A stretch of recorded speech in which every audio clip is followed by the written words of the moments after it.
श्री कृष्ण गोविंद हरे मुरारे, हे नाथ नारायण वासुदेव। श्री कृष्ण गोविंद हरे मुरारे, हे नाथ नारायण वासुदेव। ओम नमो भगवते वासुदेवाय, ओम नमो भगवते वासुदेवाय, ओम नमो भगवते वासुदेवाय। श्रीमद्भागवत गीता, श्रीमद्भागवत तृतीय अध्याय, तृतीय अवतार कथा, जेतांक चरित व्यवस्था। पंचम प्रश्नर उत्तर बोलंती सूत मुनिवर। सुत कहन्ति शुद्ध चिते, हर्षे मुनिंक अग्रते। सुत उवाच शृण सकल मुनिजने, हरिचरित सावधाने। सृष्टिर काले से मुरारी, महापुरुष रूप धरी। महत आदि अंगे पशि, विराट रूपे ब्रह्मराशि। कला बहै षोडश, अनादि परम पुरुष। मन अंतरिक्ष समीर, अनल वसुमति जल। बुद्धि इंद्रिय जहा चिंती, कर्म इंद्रिय पंच घेति। हेमंत कला ए षोडश, ए आदि सृष्टि उपदेश। से सृष्टिर इच्छा करी, से सृष्टि सर्ग इच्छा करी। जले जोग निद्रा विस्तारी, तनाभि कमलु कमल। प्रकाशी आच्छादिला जल। ब्रह्मा होइला तहु जात, जे प्रजापतिंकर नाथ। ताहा शरीररु सृष्ट लोक, विस्तार होइला अनेक। से शुद्ध सुत विष्णु रूप, जार भियान माया कल्प। ज्ञान चक्षुर द्वारे भरी, जे रूप देखी ब्रह्मचारी। सहर्ष पाद उरु भुज, शिर बदन नासा तेज। सहर्ष लोचन श्रवण, वसन कुंडल भूषण। मणि कंकण झटकंती, दिशई अति रूप कांति। ए सृष्टि मध्ये मायाधर, करई जेते अवतार। ताहांक मूल जीव एहि, जगते ब्रह्म से बोलाई। जाहार आसंसर बळे, गगन पृथ्वी पाताले। देव मनुष्य पशु आदि, निगम वचने संपादी। प्रथमे कुमार रूप से, सृष्टि उदय उपदेशे। दुस्तर ब्रह्मचर्य व्रते, तप साधिला दृढ़ चिते। द्वितीय सृष्टिर आगमे, साधिला यज्ञेश्वर नामे। पूर्वे प्रलय काल जले, महीजे थिला रसा तले। तक्षणे कोल रूप धरी, दंते तोलिले नरहरि। उधारी जले बसाइला, वराह कल्प बोलाइला। हृदये ऋषि स्वर्गे हरि, नारद मुनि रूप धरी। विष्णु भक्त जनहित, निष्काम शास्त्र कले उक्त। चतुर्थे धर्म पत्नी मूर्ति, गर्भु होइले उत्पत्ति।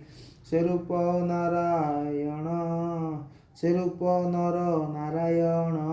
नचिले धर्म आचरण, तपसाधिले दृढ़ चिते।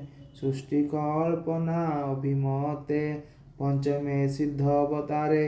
जन्मिले कदमर घरे, नामे जे कपिल बोलाई। पिता मातांकु ज्ञान कही, षष्ठे से अत्रि पुत्र होई। अनुसयांकु माता पाई, जन्मिले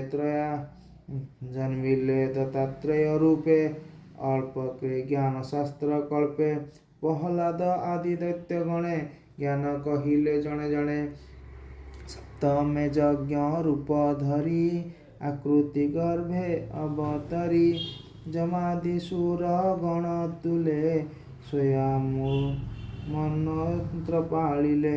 ଅଷ୍ଟମେ ନାଭି ଗୃହେ ଜାତ ବୃଷଭ ମେରୁ ଦେବୀ ସୁତ ଅତି କଠୋର ତପ କଲେ ଜ୍ଞାନାଙ୍କି ପଥ ଦେଖାଇଲେ।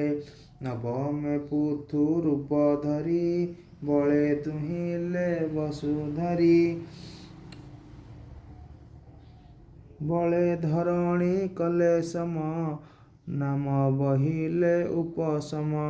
ଦଶମେ ମତ୍ସ୍ୟ ରୂପ ହୋଇ ନାବେ ଔଷଧି ବୀଜ ବହି ପ୍ରଳୟ ଜଳେ ବାହାରିଲା ଇବି କୁମେରକୁ ରଖିଲା ରବି କୁମରକୁ ରଖିଲା। ଏକାଦଶରେ ଚକ୍ରଧର ଯେ ରୂପେ ଜନ ଉପକାର ଇନ୍ଦ୍ରର ପଥେ ଦେବାସୁରେ କ୍ଷୀରେ ସମୁଦ୍ର ମରିବାରେ। ଯେ ବିଭୁ କର୍ମ ରୂପ ହୋଇ ମନ୍ଦରଗିରି ପୃଷ୍ଠେ ବହି ଦ୍ୱାଦଶ ସର୍ଗେ ବିଶ୍ୱକଳ୍ପେ ଜନ୍ମିଲେ ଧନ୍ୱନ୍ତରୀ ରୂପେ। ଅମୃତ କ୍ଷୀରାର୍ଣ୍ଣବ ଆଣି ଦେବୀଙ୍କୁ ପିଆଇଲେ ପୁଣି ମୋହିନୀ ରୂପେ ତ୍ରୟୋଦଶେ ଅସୁର ମୋହେ କାମ ବସେ। ଚତୁର୍ଦ୍ଦଶେ ନୃସିଂହ ବପୁ ବିଦାରେ ହିରଣ୍ୟକଶିପୁ। ଚତୁର୍ଦ୍ଦିଶେ ହିରଣ୍ୟବପୁ ବିଦାରେ ହିରଣ୍ୟକଶିପୁ। ବାମନ ରୂପେ ପଞ୍ଚଦଶେ କଳକି ବଳିକୁ ଛଳିଲେ ବିଶ୍ୱାସେ। ଷୋଡ଼ଶ ଅବତାରେ ହରି ପରଶୁରାମ ରୂପ ଧରି ପିତାବଧରେ ଅହଙ୍କାରେ ଧରଣୀ ଏକବିଂଶ ବାରେ ଭ୍ରମିଲେ ମହାକୋପାନଳେ ରାଜାଙ୍କୁ ଧରି ବାହୁବଳେ। ଦୁଷ୍ଟ କ୍ଷତ୍ରିୟ କାଟି ମୁଣ୍ଡ ରୁଧିରେ ପୂର୍ଣ୍ଣ କରି ଗୁଣ୍ଡ ତର୍ପଣ କଲେ ପିତୃଗଣେ ତପେ ରହିଲେ ଘୋର ବନେ। ସପ୍ତଦଶେ ଦେବବ୍ୟାସ ଜନ୍ମିଲେ ପରାଶର ଅଂଶ।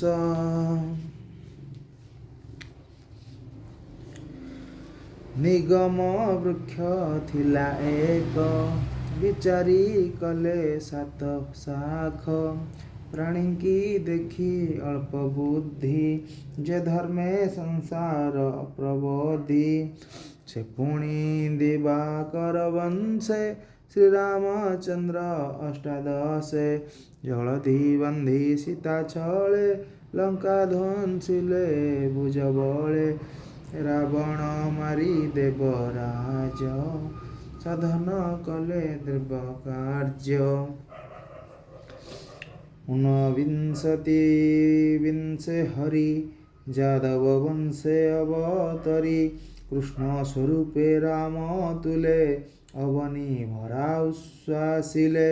କଳିଆଗମେ ଭାବଗ୍ରାହୀ ପାଷଣ୍ଡ ଜନ ମନ ମୋହି। ବୁଦ୍ଧ ସ୍ୱରୂପ ଅବତାରେ ଜନ୍ମିବେ କୀଟିକ ନଗରେ। ଜ୍ଞାନ ଉଦ୍ଦେଶ୍ୟ ଭଗବାନ ମୋହିବେ ଅସୁରଙ୍କ ମନ। ହେମନ୍ତେ ଜନ୍ମ ଏକବିଂଶ ସୁଜନ ହିତେ ହୃଷିକେଶ। ସେ ପୁଣି କଳି ଯୁଗ ଅନ୍ତେ ରାଜାଙ୍କୁ ଦେଖି ଏ ଜଗତେ। ନିର୍ଦ୍ଦୟ ହୃଦେ ପ୍ରଜା ମାରି ଧନ ଜୀବନ ନିଅନ୍ତି ହରି। ସେ କାଳେ ବିଷ୍ଣୁ ସଜା ଘରେ ଜନ୍ମିବେ କଳକି ଅବତାରେ। ମନୋହୁ ବେଗ ବଳବନ୍ତ ଅଶ୍ୱାରୋହୀ ଜଗନ୍ନାଥ। ନନ୍ଦକ ଖଡ୍ଗ କରେ ଧରି ଦୁଷ୍ଟ ରାଜାଙ୍କୁ ବେଗ ମାରି। ଅଳ୍ପ ପ୍ରଜା ଜନ ଶେଷ ରଖିବେ ପ୍ରଭୁ ପିତବାସ। ସେ ତତ୍ତ୍ୱନିଧି ମାୟାଧର ଅସଂଖ୍ୟ ପରେ ଅବତାର ଯାର ଜିମୁତ ଦୃଷ୍ଟି ଜଳେ ସହର୍ଷ ନଦୀ ମହିତଳେ ଋଷି ଦେବତା ମନୁରାଜା ଯେ ମନୁପୁତ୍ରେ ମହାତେଜା ଏ ଆଦି ଯେତେ ପ୍ରଜାପତି ବିଷ୍ଣୁର ଅଂଶ ତେଜ ଜାତ ହୁଅନ୍ତି କେ ଅଂଶ କେ ବା କଳା ହୋଇ ବିଭୂତି ଗୁଣେ ସେ ଜନ୍ମଇ ସକଳ ଅବତାର ସାର କିଏ ବା ଦେବା ପଟାନ୍ତର ନୀଳଜାମୁତ ଚକ୍ରଧର ସ୍ୱୟଂ ଶ୍ରୀକୃଷ୍ଣ ଅବତାର ଏମନ୍ତେ ନାନା ରୂପ ଧରି ସଂସାରେ ରମେ ନରହରି ଦୁଷ୍ଟଙ୍କ ତେଜ ବଳ ହରି ସଂସାର ରଖେ ଦଇତାରି କୃଷ୍ଣର ଜନ୍ମ କର୍ମବାଣୀ ଯେହା ଏକା ମନେ ଶୁଣି ରାତ୍ର ଦିବସେ ମଧ୍ୟ ଯେବେ କାଳ ବଞ୍ଚଇ ଭକ୍ତି ଭାବେ ସେ ଦୁଃଖ ସଙ୍କଟ ତରନ୍ତି ଜନ୍ମ ମରଣେ ନାହିଁ ଭ୍ରାନ୍ତି ଏମନ୍ତେ ନାନା ରୂପ ଯେତେ ବିଷ୍ଣୁ ଧରନ୍ତି ଏ ଜଗତେ ସ୍ୱଭାବେ ରୂପ ତାର ନାହିଁ ନିର୍ଲୋପେ ନିରଞ୍ଜନ ସେହି ମାୟାର ଗୁଣେ ବିରଚିତ ମହତ ଆଦିରୁ ସମ୍ଭୂତ ଯେମନ୍ତେ ମେଘ ଶୁଣେଥାନ୍ତି ପବନ ବେଳେ ସେ ଉଡ଼ନ୍ତି ପାର୍ଥିବରେ ଗୁଣେ ଯେମନ୍ତ ଉଡ଼ନ୍ତି ପବନ ବିଘାତେ ପାର୍ଥିବରେଣୁ ଏ ଯେମନ୍ତେ ଉଡ଼ନ୍ତି ଜୀବନ ବିଘାତେ ଆକାଶ ସୁଦୂର ଦିଶଇ ନାନା ବନରେ ଆଭାସଇ ଯାହାକୁ ଦୃଷ୍ଟି ଭେଦି ଦେଖି ଯେ ସତ୍ୟ ପ୍ରାୟ ଉପଲକ୍ଷୀ ସେ ରୂପ ଆତ୍ମାରେ ଶରୀର କଳ୍ପନା କରନ୍ତି ଯେ ନର ଯାହାଙ୍କୁ ବୋଲି ଜ୍ଞାନହୀନ ଏବେ ହୋ ମୁନି ଗଣେ ଶୁଣ ସ୍ୱଭାବେ ଦୃଶ୍ୟ ବସ୍ତୁ ନହେ ଶୁଣ ଆବରି ଦେହେ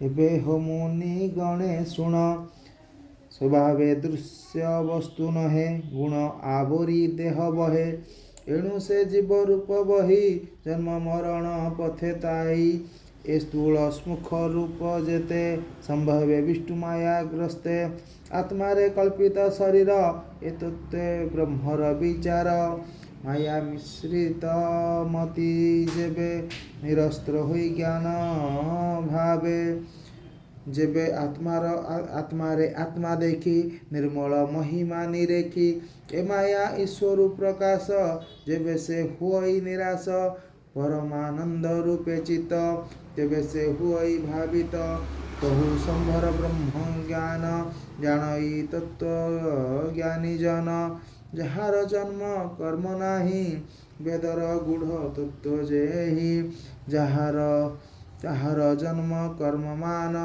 କବିଏ କରନ୍ତି ବର୍ଣ୍ଣନ ସ୍ୱଭାବେ ଯାହାର ଜନ୍ମ ନାହିଁ ବିଚାର କରିବ ତାକେହି ଅମୋଘ ଲୀଳା ନରହରି ଆତ୍ମାରେ ବିଶ୍ୱ ମାୟା କରି ବ୍ରହ୍ମାଣ୍ଡ ସୂର୍ଯ୍ୟଇ ପାଳଇ ଅନ୍ତେ ଆପନେ ସଂହରାଇ ପ୍ରାଣୀଙ୍କ ମଧ୍ୟରେ ଆତ୍ମତନେ ଷଡ଼ବର୍ଗ ଭୋଗ କରେ ପ୍ରାଣୀଙ୍କ ମଧ୍ୟ ଆତ୍ମତନ୍ତ୍ରେ ଷଡ଼ବର୍ଗ ଭୋଗ କରେ ନିତ୍ୟ ଏଣୁ ଈଶ୍ୱର ସେ ବୋଲାଇ କିବା ଉପମା ଦେବି ମୋହି ଈଶ୍ୱର ଲୀଳା କର୍ମ ଯେତେ କେ ଜାଣିପାରେ ତର୍କ ମତେ ଏହାର ଅଛି ଯେତେ ନାମ ସ୍ୱଭାବେ ଯେତେ ରୂପ ଶୁଣ ଅଜ୍ଞାନୀ କେ ଜାଣିବ ତାହା ଦୂରଧିଗମ୍ୟ ବିଷ୍ଣୁ ମାୟା ନଟ ଯେ ସନ ମାୟା କରି ମୋହି କୁହୁକ ବିସ୍ତାରୀ ସେ ଚକ୍ର ପାଣିର ଚରିତ୍ର କେ ଜାଣିପାରେ ତାର ତତ୍ତ୍ୱ ସେ ହରି ପାଦ ପଦ୍ମ ଗନ୍ଧ ଯେ ନିତ୍ୟ ଯିଏ ମକରନ୍ଦ ହିଂସା କପଟ ଦୂରେ ତେଜି ସର୍ବାନୁକୂଳେ କୃଷ୍ଣ ଭଜି ଭକତି ଭାବେ ନ ଭଜନ୍ତି ଶ୍ରୀକୃଷ୍ଣ ମହିମା ଜାଣନ୍ତି। ଧନ୍ୟ ଜୀବନ ତାହାଙ୍କର, ଯେ ହରି ଚରଣେ କିଙ୍କର। ସର୍ବ ଆତ୍ମାକୁ ଆତ୍ମା ଭାବେ, ଭଜନ୍ତି ନିତ୍ୟ ବାସୁଦେବେ। ଏମନ୍ତ ଭାବେ ଯେ ଭଜଇ, ଏ ମାୟା ତାକୁ ନ ଲାଗଇ। ଏ ମାୟା ତାକୁ ନ ଲାଗଇ। ଏ ମାୟା ତାକୁ ନ ଲାଗଇ। ଏ ଯେ ପୁରାଣ ଭାଗବତ, ନିର୍ମଳ ପଦ ବିଷ୍ଣୁ ତୋତ। ବିଷ୍ଣୁ ଚରିତ ପରଂଶି, ପ୍ରକାଶ କଲେ ବ୍ରହ୍ମ ଋଷି। ଜୀବନ ମୋକ୍ଷ ଫଳ ଅର୍ଥେ, ଧନ୍ୟ ମଙ୍ଗଳ ଏ ଜଗତେ। ସର୍ବ ନିଗମ ଇତିହାସେ, ସାର ଉଦ୍ଧାରି ମନ ତୋଷେ। ଆତ୍ମଜ୍ଞାନୀଙ୍କ ମଧ୍ୟଚର, ସେ ସୁଖ ରୂପେ ଅବତାର। ତାହାଙ୍କୁ ଭାଗବତ ଦୀକ୍ଷା ଦେଇ କହିଲେ ଆତ୍ମଶିକ୍ଷା। ସେ ପୁଣି ପରୀକ୍ଷିତ ଆଗେ, କହିଲେ ଆତ୍ମ ଅନୁରାଗେ। ବ୍ରାହ୍ମଣ ଶାପେ ସେ ବିକଳେ, ନିବାସ କରି ଗଙ୍ଗା କୂଳେ। ପରମ ଋଷି ମେଳେ ଥାଇ, କୃଷ୍ଣ ଚରଣେ ମନ ଦେଇ। ଏ ଭାଗବତ ସାର ଶାସ୍ତ୍ର ଶୁଣି, ତରିଲା ଭବ ତରଙ୍ଗିଣୀ। ଶ୍ରୀକୃଷ୍ଣ ଗଲେ ନିଜ ଧାମ, ସଙ୍ଗତେ ଘେନି ଜ୍ଞାନ କର୍ମ। ଏ କଳି ଯୁଗ ଯେତେ ନରେ, ପଡ଼ିବେ ମାୟା ଅନ୍ଧକାଳେ। ତାହାଙ୍କୁ ତପନ ଉଦିତ, ହୋଇବ ଭାବେ ଭାଗବତ। ରାଜା ସଙ୍ଗତେ ଗଙ୍ଗାତେ ତଟେ, ଅନେକ ଋଷିଙ୍କ ନିକଟେ। ଏ ଭାଗବତ ତୋତ ବାଣୀ, ଶୁକ ମୁନିଙ୍କ ମୁଖୁ ଶୁଣି। ଜାଣିଲି ସୁକ ଅନୁରାଗେ, ଏବେ କହିବା ତୁମ୍ଭ ଆଗେ। ଏ ଭାବେ ଚିନ୍ତି ନର ହରି, ଘୋର ସଂସାରୁ ଯିବା ତରି। ବୋଲଇ ବିପ୍ର ଜଗନ୍ନାଥ, ସୁଜନ ହିତେ ଭାଗବତ। ଇତି ଶ୍ରୀ ଭାଗବତେ ମହାପୁରାଣେ ପରମହଂସ୍ୟାଂ ସଂହିତାୟାଂ ପ୍ରଥମସ୍କନ୍ଧେ ନୈମିଷାରण्ୟୋପାଖ୍ୟାନେ ଭାଗବତାରं ବର୍ଣ୍ଣनं ନାମ ତୃତୀयोऽध्यायः परिसमाप्ते।